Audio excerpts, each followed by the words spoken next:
চীন পুরো পৃথিবীর মাথা খারাপ করে দিচ্ছে। বিভিন্ন মিডিয়ার রিপোর্টে বলছে পৃথিবীর প্রায় অর্ধেক সূর্যের আলো সরিয়ে নিয়েছে চীন। শুধু তাই না, বানিয়েছে নকল চাঁদ। এতটুকুতেও তারা থামেনি। তারা টেস্ট টিউবে এমন বাচ্চা বানাতে সক্ষম হয়েছে যারা কোনোদিনও রোগ আক্রান্ত বা অসুস্থ হবে না।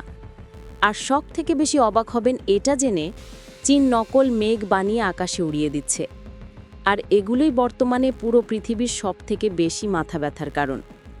প্রথমেই আসি চীনের মহাকাশে সৌরবিদ্যুৎ কেন্দ্র তৈরির মতো এক পাগলাটে প্রকল্পের কথা।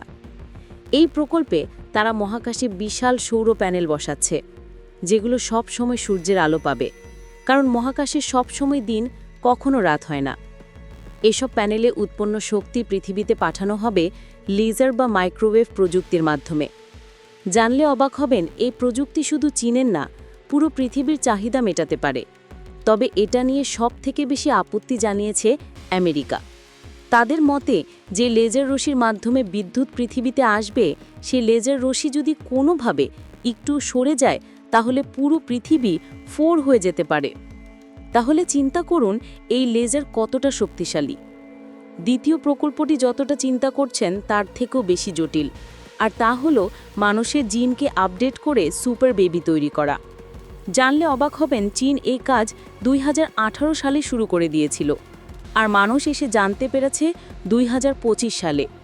চীনের বিজ্ঞানী হেজিয়ান কুইক বিশ্ববাসীকে অবাক করে দেন যখন ঘোষণা করেন যে তিনি জিন পরিবর্তন করে মানব শিশু তৈরি করতে সক্ষম হয়েছে, যার ফলে এই নতুন বাচ্চারা এমন রোগ প্রতিরোধ ক্ষমতা নিয়ে পৃথিবীতে আসবে যারা কখনই রোগ আক্রান্ত বা অসুস্থ হবে না। তৃতীয় প্রকল্প হলো আকাশে নকল মেঘ তৈরি করা।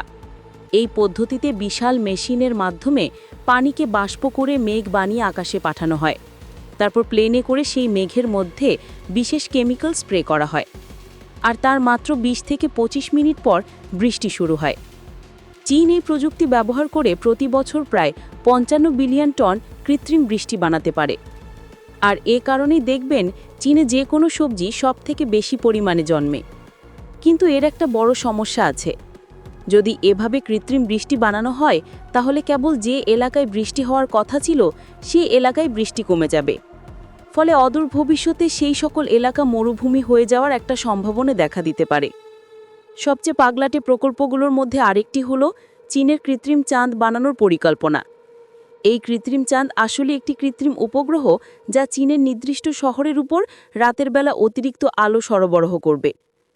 এর ফলে রাস্তাঘাটে আর বাতি জ্বালিয়ে রাখতে হবে না, কখনো লোডশেডিং হবে না, এবং বিদ্যুৎ খরচ অনেক কম আসবে। তবে বিজ্ঞানীরা বলছেন, এই অতিরিক্ত আলো শুধুমাত্র মানুষের ঘুমের অভ্যাস বদলাবে না, পাখি ও অন্যান্য প্রাণীর জীবনযাত্রাতেও প্রভাব ফেলবে। চীনের ইস্ট টোকামাক বা সূর্যের আলো সরানোর প্রকল্পটি পৃথিবীর ইতিহাসে অন্যতম কঠিন পরীক্ষা হিসেবে বিবেচিত হচ্ছে। মূলত চীন বানিয়েছে একটি নকল সূর্য, যা সূর্যের মতো তাপ ও আলো উৎপন্ন করতে পারে, আর সেই তাপমাত্রা 15 কোটিরও বেশি ডিগ্রি সেলসিয়াসে পৌঁছে যায়, যা প্রকৃত সূর্যের মাঝখানে থাকা তাপমাত্রার চাইতে প্রায় 5 গুণ বেশি গরম। চীন 2025 সালে এটা টানা 17 মিনিট জ্বালিয়ে বিশ্ব রেকর্ড করেছে। এটাকে চীন আসলে কেন বানিয়েছে, কিংবা এটা আসলে মহাকাশে পাঠাবে কিনা, এটা নিয়ে কোনো তথ্য পাওয়া যায়নি। তবে এই ধরনের পরীক্ষা যদি একটুও ভুল হয়, তাহলে পুরো পৃথিবীর জন্য মারাত্মক ক্ষতি বয়ে আনতে পারে। চীন হয়তো আরও এরকম হাজার হাজার প্রকল্প নিয়ে কাজ শুরু করে দিয়েছে, যেগুলো আমরা জানি না। শুধুমাত্র যেগুলো বিভিন্ন তথ্য ও মিডিয়ার মাধ্যমে পাওয়া যায়, সেগুলো আপনাদের সামনে উপস্থাপন করি। এই ধরনের ভিডিওতে আলোচিত বিষয়গুলো বিভিন্ন রিপোর্ট ও গবেষণার ভিত্তিতে তৈরি, যা এখনও পরীক্ষামূলক ও বিতর্কিত হতে পারে। ভিডিওটি কেবল তথ্যভিত্তিক ও বিনোদনমূলক উদ্দেশ্যে প্রকাশিত।